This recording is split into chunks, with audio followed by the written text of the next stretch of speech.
Сен күнделікті айналаңда болып жатқан жағдайларға мән бересің бе?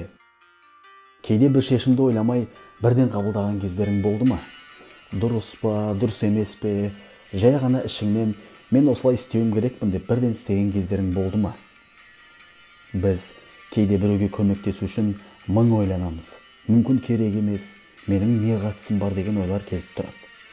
Бірақ қазір мен айтайын деп тұрған адам олай ойламайды. Ол жай ғана ішкі түйсігіне сеніп, жүрегімен сезіп бірден қол ұшын созып көмегін аямайтын адам. Қалай сонда деген сұрақ пайда болған шығар. Ендеше тыңда, жаз айы, күнделікті бір қалыпты өмір. Сабдир Арора таңертең үйінен шығып жұмысына кірісуге кетті. Ол таксист. Клиент іздеп жолға шығады. Бірақ бүгін ол тек жұмыс істеп қана қоймай, бір оқиғаның үстінен түседі. Мүмкін ол бұл жағдайға түспейтін еді, егер тек жұмысын ғана жасап, жан-жағына қарамай менің қатысым жоқ деп жүре берсе. Бірақ ол ондай адам емес. Келе жатып жолдың шетінде бір қыздың такси ұстап тұрғанын көріп, жанына келіп тоқтайды. Қыз отырады. Сабдир Арора кішкене таңғалады. Кішкентай қыз, жасы 12-13 шамасы. Бір өзі бір сағаттық алыс жерге вокзалға такси ұстап тұрғаны Арораға қызық болады. Қыздың көңіл күйі бір түрлі.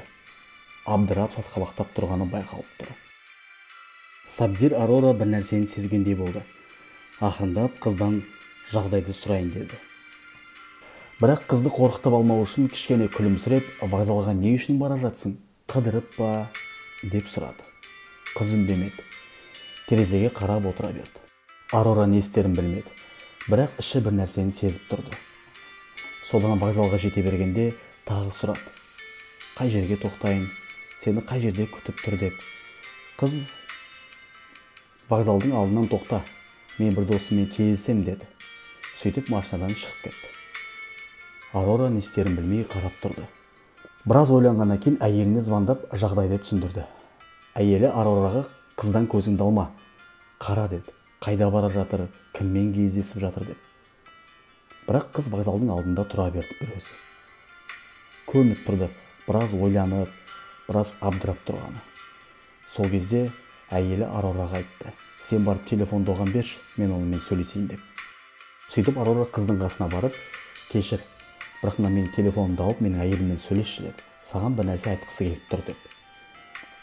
Қыз біраз сасқалақтап телефонды алды да әйелінің айтқанын тыңдады.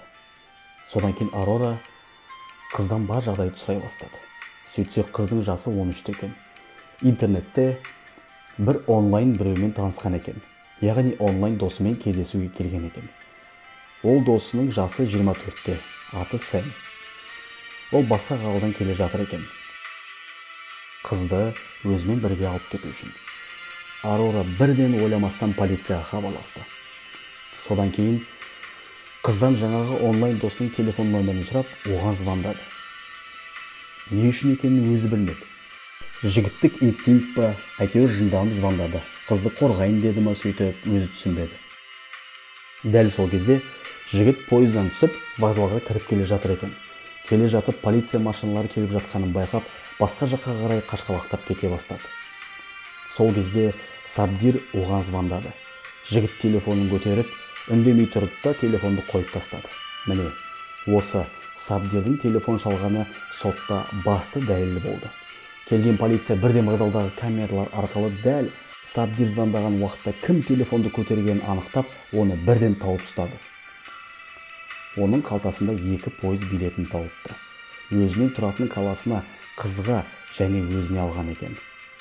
Полиция одан кейін ол жігіттің үйіне барып тексеріпті. Үйінде жеке анкетасын тауыпты. Анкетасында ол осы 13 жастағы қызбен танысқаны жайында жазған, және ол қызбен не істейін деп жатқаны туралы жазған екен. Мінекей, жай ғана таксист Сабдир Арора жұмысын жасап, қызды айтқан жеріне апарып тастап кете берсе, жағдай басқаша болар еді. Ол керісінше, әрқашан жан-жағында болып жатқан жағдайларға көңіл аударып, көмегін аямай жүргеннің арқасында кішкентай қыздың өмірі аман-есен сақталып қалған екен. Ал мына адам, егер оны адам деп атауға болатын болса, кішкентай қызды алдап, алып кетпекші болған, сумкасына дайындалып изолентамен ұйықтататын дәрі салып алған, сот кезінде ол басқа да ауыр түрлі қылмыстарға қатысы бар екені анықталған екен. Арора Сабдир мен әйелінің арқасында кішкентай қыздың тағдыры құртылмай ата-анасына аман-есен жеткізіліпті. Ал Сабдир Арора мен әйеліне қала полициясының атынан алғыс хат беріліпті. Осындай отбасыдан үлгі алу керек екенін хабарлапты. Міне, осы оқиға баршамызға сабақ болу керек. Жан-жағымызды байқап жүруіміз керек. Ал ата-аналарға бала тәрбиесінде мұқият болып, балаларымен көп әңгімелесіп, оларға көп көңіл бөлу керек екенін дәлелдеп көрсетіп тұр. Достар, мейірімді болайық.